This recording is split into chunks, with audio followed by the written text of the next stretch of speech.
What's up, everyone? So I'm down here in my basement. Long time no video. I got myself a little bench set up here with pretty much all the tools and everything I need to modify traps here at home. I got a welder on the other side of my basement here. My basement's pretty much just kind of storage slash half of its hangout space right now. We will be refinishing it and all that fun stuff as time goes on in life, but right now I just got a little corner here set up to go ahead and do some trap modifications while I'm at home and in the pleasures of AC instead of the hot shop. The reason why I haven't put any videos out of modifying traps or any videos period, is I've been super busy at the shop. It's crazy. We got parts coming out of our ears, and lack of employees wanting to work anymore in today's world. So I just been non-stop working. But I know I said in another video I was going to go ahead, get back to kind of like the roots of what I started my channel doing, modifying traps and that. So I was going to do a Duke number 3, but I ended up changing my mind and going to a Duke number 2. And what we're going to do here is I'm going to modify several dozen of these, show you step by step how I modify it, and even just show the basic modifications or tuning you can do to them to go out there and work on the line. Oh, buddy boy's getting bored. He's scratching up my legs already. They want to go outside and run around. Fifi does. But pretty much show you just some of the basics you can do to it to go out in the line and use it, and some of the extremes that you can do to them and use them. Reason why I chose number 2, one, it is a very versatile trap. Fox, coyote, bobcat, fisher. If it gets its foot between them jaws, it's staying there. They are very stout traps, very good economical trap there. I mean, under $10 a trap. Yeah, it's got cheaper chain on it, and you will have to tune them or tweak them out of the box. But I mean, literally, it just like that, it will catch and hold. And here with these next few videos I'll be doing, you'll see just little things you can do to them, and then you, like I said, clean to the, like this, other than laminating it, consider it fully modified. I got a 3/16 base plate. I make these at my shop for my traps or for other people's traps that I do. And that 3/16, I got a press and a jig, bends them all nice and even, every one. You can see there, it's a lower profile. You can kind of see how that frame comes out, how it's laying down, just barely even below that. Makes a nice low profile, center located base plate. This one's base plated. It's got the jaws tips bent up, bubble tipped. Pan has been drilled out, shimmed with a bigger 1032 stainless bolt. Pan's been night latched, dog eye's been shut, and dog is bent up a little to help lay that jaw down, because I'm not one for tweaking the levers to get my loose jaw to lay flat. And with that dog being bent, even if that pan were to become loose and floppy, it's still got some pan tension because of how much force the springs are putting against the added pressure of that dog being bent upward against the jaw there. But anyways, that's what's coming up here soon. Well, I'll go ahead. First step, what we'll do here is I'll show what I'm switching out the bolts from. I'm just taking the factory brass bolt out, and you'll see the difference here. I like my bench. I made it out of beaver boards. She's pretty stout, 3/4 inch thick beaver boards. But you can see the difference there. And then of course we also put a washer in there to get them pan posts to lay nice and straight up instead of them being closed in at the top. And that gets rid of all the slop out of your pan. So we'll do that first. I got one right here in this vise. I'll get you propped up here and go ahead and show you how that's done here. And then what we'll do here first is turn this radio off, go down.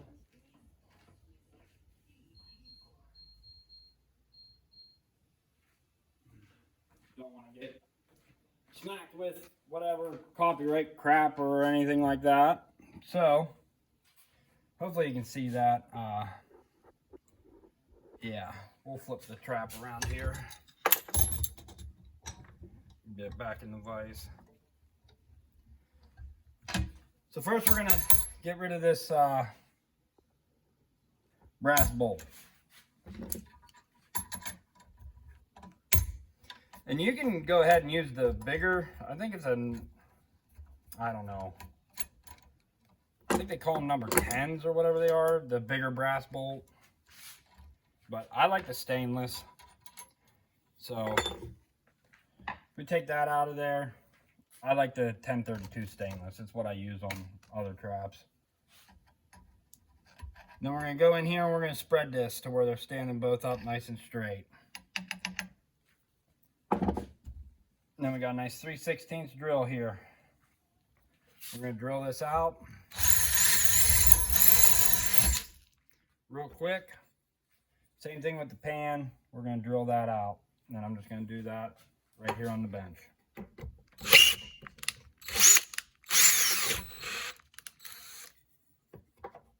Maybe. Yep. Drill that out. It'll focus. Drilled it out a little bigger, and you'll see here, that bolt just barely fits in there now.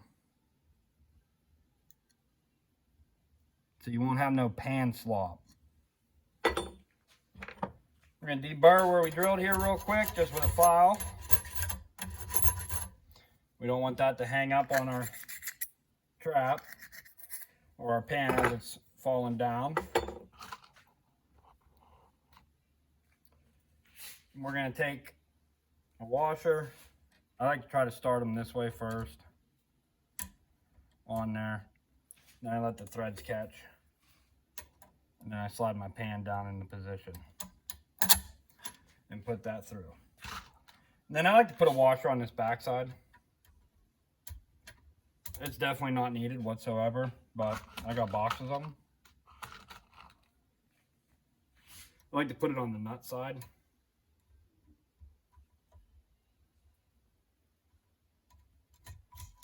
Get that 1032 stainless nut started there. And of course that will be a 10 millimeter. And that's what I carry with me, so that's why I like using that.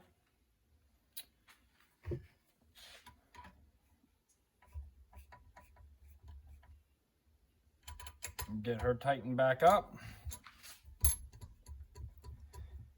And then all it's got now is just up and down. It don't have dead spot in there. It don't have a drop before the pan starts moving. At least it doesn't have as significant as one. So we got that in there now. So that is, the pan is now, the pan and pan posts have now been drilled out and shimmed. And if your pan posts are still kind of like closing inward, like that one kind of is, not real big deal. But if it was really pinching in there, you could open it up and put a washer on each side of your pan there. So we got that done already. Now we're going to close this dog eye.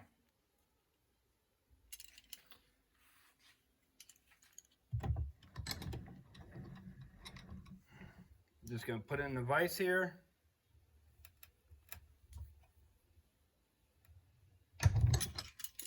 Get it closed. And what that does is that takes a lot of the side slop out of that too, and the back and forth. You'll see here on a one that ain't done, see how far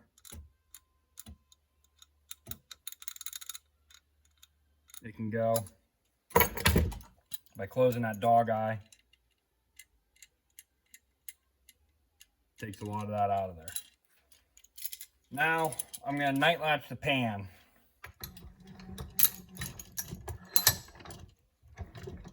I don't normally put it in a vise to do that, but I'm going to here just so you can see. You can't really see where I'm going to be filing on the back side there. But take yourself an 1/8 inch file there. Square up the front. Just a couple swipes, and then put in the night latch.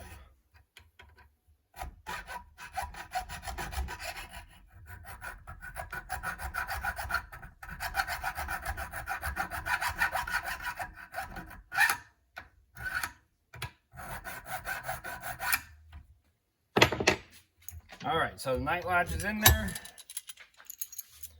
Now I'm going to set it, and we're going to check the pan height.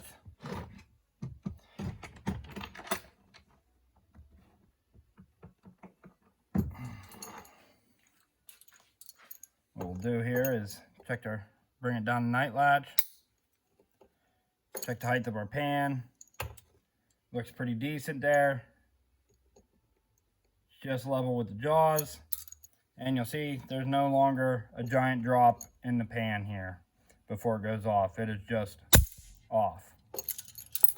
So that trap's done there. Now we're going to bend up these jaw tips. Best way I found to do it, you can get a little piece of pipe or, you know, pair of channel locks, pliers. Adjustable wrench. Right to the jaw side, right to the sides of the jaw, bend up. Go over, bend up.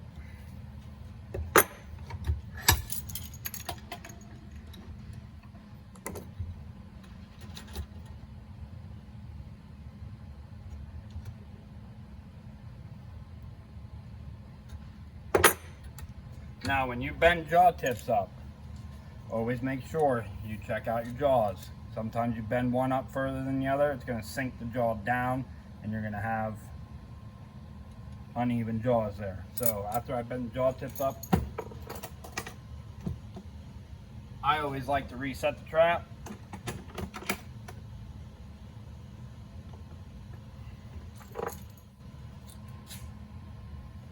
Bring it down to the night latch. Check my pan still, everything's still looking good there. She's sitting nice. If I can get you in view here, everything's sitting nice still. And this jaw, these levers, they're sitting pretty decently flat right now. I don't need to mess with that dog too much, bending it or whatnot. And again.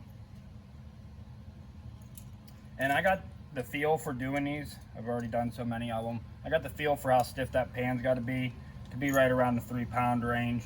I'm not going to run super high pan tension on these because we are going to be wanting to catch the reds, the grays, you know, pretty much whatever works that canine set. But definitely don't want it too light to where I'm constantly snapping them on me, bedding them and messing around. So I got the feel for it. I don't go around with a pan tester. I've done so many traps, literally modifying thousands of traps in my lifetime. for others and myself, and that I know after I mess with a trap so long, I know around that nice sweet spot and where I at least want my pan tension to be on my trap. What works for me. So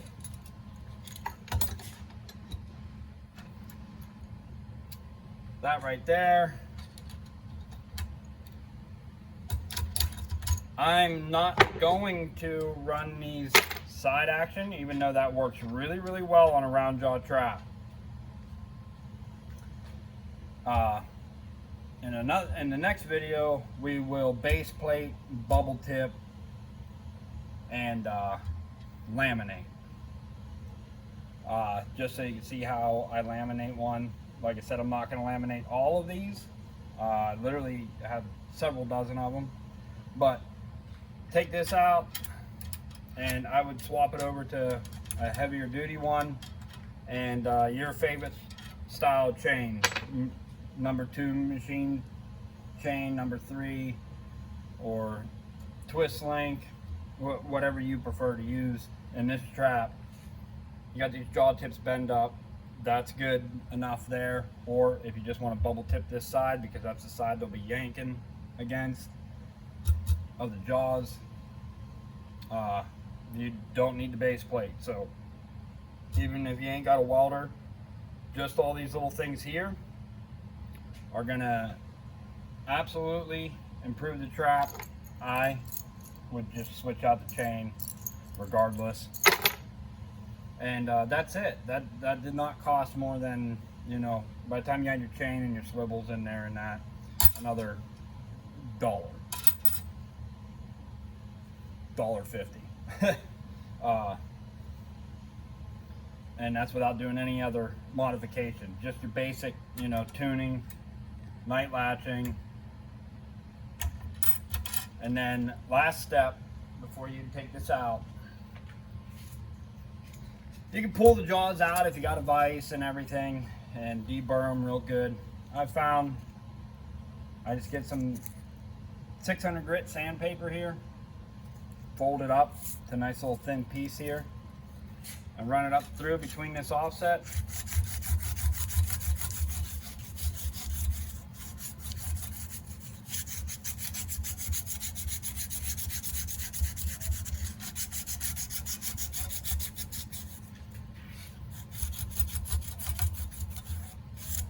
And from that offset jaw, the way Duke does it is stamps them in there.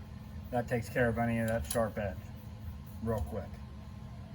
So I can hear my pups whining over there. That is pretty much your basics you can do to your number 2 Duke. Like I said, you can take that old chain off and put some new in there. Them jaw tips are bent up, nothing's gonna pop out of there as far as the animals you'd be targeting with this size of a trap. Pan shimmed, pan night latch, jaw tips bent up, and then you can swap out to whatever chain you like. We closed that dog eye, get rid of that slop. We made sure our pan was sitting level, and we deburred our jaws. That trap, if it had the chain already hooked up to it, be ready to go. I'm base plating these because I like my traps center swiveled, but a round jaw trap absolutely works phenomenal and actually beds 10 times faster being side action with the chain. You know, I think they did it like that forever, and it worked just fine. Hundreds of thousands of animals have been caught with a round jaw trap with the chain on the side. It works. So that's it for this video. Till next time, we're moving on to the base plating, some laminating, and then also we'll go through the chain setup I plan on using. Like I said, several dozen of these bad boys getting ready to get done. Till next time, everyone, I'm happy to be back into modifying traps. I took all my Sterlings and no BS's, threw them all in totes, and literally we are going from box to workbench to out on the trap line for the Duke number 2 this season, just to show, you know, all the options out there. You can go buy a premium trap and bam, go out there ready to go, start filling up the bed of the truck. Or if you're someone who enjoys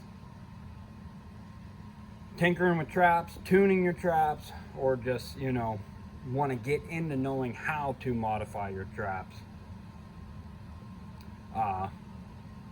then this whole, you know, not really going to call it a series, but what I'm going to do this season, you know,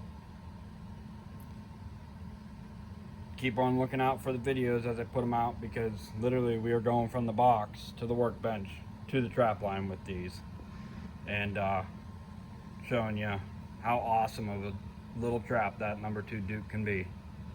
So till next time, everyone, have a great one.